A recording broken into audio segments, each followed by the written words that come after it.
Hi. Our Transatlantic media correspondent, Toni Mackenzie, joining us. How are you doing? I'm doing really well, thanks. How are you guys? You're very glittery and shiny. I like that. Bit of sparkle today, yes. A little bit of sparkle. You are sparkling. We're excited because this is our first official show going over the pond. This morning we had a great guest. She's in Australia. And she wants in. But she's from England. She's from the UK. She moved to New Zealand. She's now in Australia. And she's like, I would love to be a part of this, so I will have to make those introductions to you. Yeah, definitely. That sounds great. She is a business coach. What's happening over in the UK? Last time we spoke, things were shutting down. Oh, look, you've got like a great rug throw there, too. Well, yeah, nothing's changed at the moment, actually. They're giving it a trial run to see if the numbers go down, the numbers of hospitalizations, and then hopefully it'll get a little bit easier, but who knows, day to day. And everyone's just looking to find their piece of the pie, I guess, a little bit of happiness. Get you going. That's true. Yes. Yeah, and it's about taking it day by day rather than worrying about all the what ifs. Well, I got to tell you, we had some vegan cakes here that makes it a whole lot easier to take it day by day. Yeah, when you've got vegan cake. Less than meat cake, they say. Tell us about your first guest. Right, well, today we have with us Sue France. Say hello, Sue. Hi, can you hear me? Yes, I love the way I love it. You know, their accents compared to yours, Freddie, they're just so elegant. So let me tell you, let me introduce Sue. Sue is, we know Sue as the Queen of Networking. She has a wonderful women's networking group. There are a few males in there, Freddie, so it's not all women, but it's mainly women. Yeah, I've heard that before. Yeah. And I've invited Sue on today because she's a very inspirational lady. She's been through a lot of things in her life, and she's going to start off by telling you a little bit of her story as to how she got into creating her own business and organizing network events. So, Sue, over to you. I'm excited to have you, Sue. And Toni and I were going through some of the guests coming forward on the Transatlantic Media Connection. She laid it all out, and I said, why don't we have Sue first? Because so many of Toni's great guests are coming from your networking group. So, Toni, tell us a little bit about how you're part of this networking group. Well, I've known Sue about 10 years when she first started running network events. And I've just really enjoyed them because they're not some network events. You go in and people are in little groups with their business cards looking around for who they can pounce on next and sell to.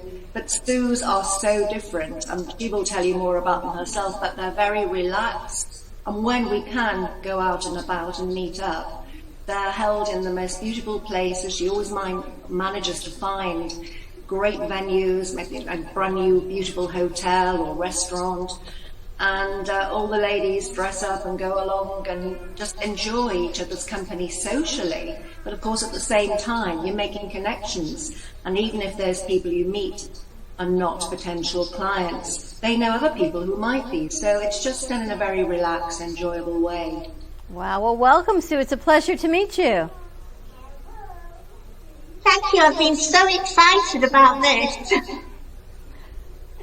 We're excited too. So you tell me, she kept commenting on our Instagram that your daughter took holiday here in Boca. Yeah. Yeah, what happened, she was a drama student many years ago, and in the holiday, some friends of ours were living in Boca, so she went to be a nanny for a couple of months. Is that crazy?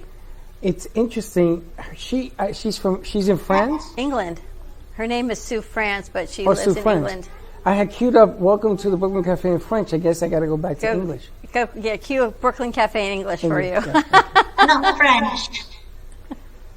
Welcome again to Freddie's Mind. Scrambled eggs, I tell you again, is pretty much what it is. Thank you very much. Tell us about your networking group. Right, okay. Well, I started the networking groups. I went to work for some hotels in Yorkshire and in a town, Leeds. I don't know if you've heard of Leeds. But I'd never been to a networking event before. But because the hotels used to host networking events, I can hear myself back. Shall I just keep talking? Lower your volume on your computer. All right. Okay. Well, at the hotels, there was lots of networking events, and I used to go to some of them, and I thought they were awful because I'm a quiet, shy person, and I didn't like the way at networking events you had to be aggressive and everyone shoving their business cards at you and you wore badges. And I used to hate when people did their elevator pitches, when they had to stand up and talk for a minute. And I just thought, if I do networking events, I want them to be for people who don't like networking events. Just gentle, and people and people make friends and build relationships that way. So if you don't like talking, you can go to Sue's events and network. So how have you changed networking? What type of events did you do that, if you're not outgoing, if you're an introvert, that still works for people? Right. Well, first of all, make it a nice experience. So I choose lovely venues and nice places, so they feel good when they arrive. And then I use welcoming them and chatting to them. And then when they come in, I find out what kind of interests they have and what kind of work they do. And I try and match them up with people that they'll get on well with. So you do more than networking person to person. Toni, have you been able to connect with a lot of these ladies? Absolutely. I've got to know so many women over the years, and so many very inspirational, interesting women, which is great for what I'm doing now with you, because I can invite some more of those ladies on.